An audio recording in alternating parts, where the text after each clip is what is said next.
guys, so I wanted to do a really quick video. My husband's going to be the cameraman because I've had some questions on the changing color video that I did a couple years ago, and I just wanted to hit up some of those questions just because there's some more recent ones and ones I've just never really been able to answer.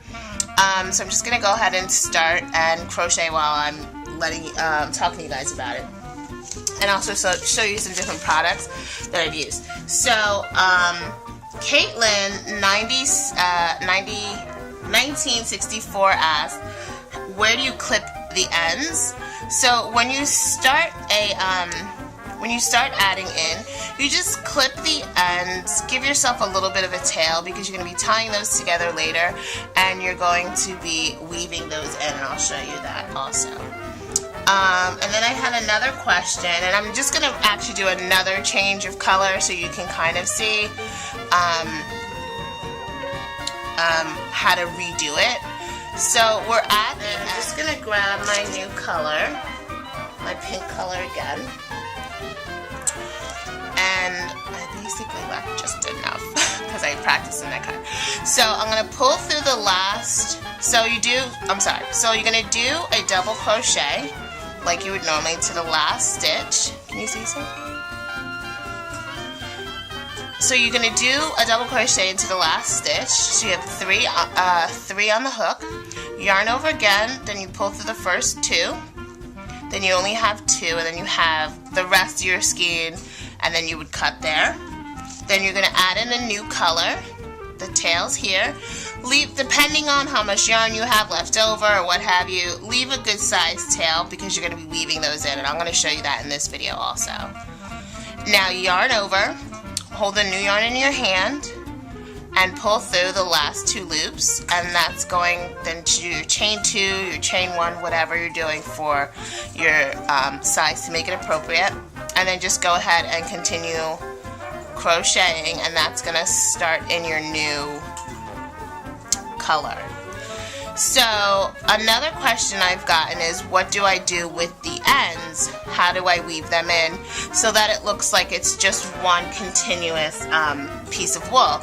And that was asked by Red Pelusi a couple of months ago. So I'm just going to finish doing this a little bit into the row, and then I'm going to just leave that tail just to show you. This you can get, it's a tapestry needle. Just make sure the tapestry needles, a set of 6 came in here. It has a blunt end and has a really big loop to put the yarn through. So I'm just going to take one of these tapestry needles. It's probably like $2.99, $3, $2.99 to like $3.50 for a package of 6. There are more expensive ones if you want, one that you would just want to keep in your case, or if you just want ones that you don't mind if you lose, because I lose a couple of those. So anyway, you're just going to take your tapestry needle. Now the ends that you had before, on the tails that you had before, you're just going to simply knot them. And I would do this before you do the finishing rounds. Like say if you're doing a single crochet around the whole piece, I would do this knotting before I did the single crochet. Okay, so you do see a little bit of the color, but strategically sewing this in will cover that. So you just take this piece, wind it through, needle it, work it through like you would normally do a regular threading a needle. Okay, so it goes through, and it's a little bit bigger so the yarn does fit through. And this is just worst weight Red Heart yarn. So I'm just going to take this and you're going to really hide this into the pink that you've done up here. So I'll just show you really quickly. Can you still see some? So I'm just weaving it in any which way.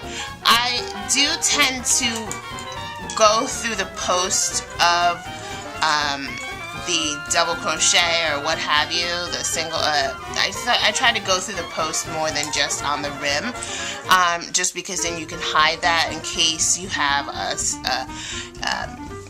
a specific stitch where it's like an opening or it's an open weave, something like that. You don't want to really ruin that stitch by then having your yarns in. So that's all I do. I just weave that in. So I'm going to do the same thing with the green. Even though the green is really, really short, I normally would have left it a little bit longer, but I cut it too short, but we'll still work it out.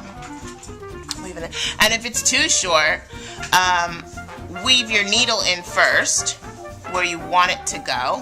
Hope you can kind of see that. You weave your needle in first, and then you put the thread through the needle. That's just something I picked up just by trial and error. Like, oops, I cut it too short.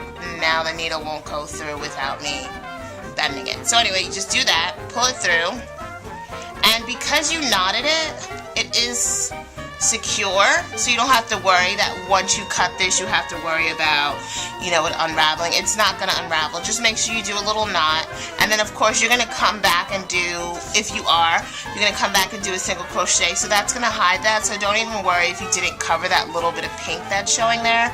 You see that in the camera? Okay. So if you aren't able to cover that, when you do the single crochet of whatever you're doing to finish the piece, that will be there.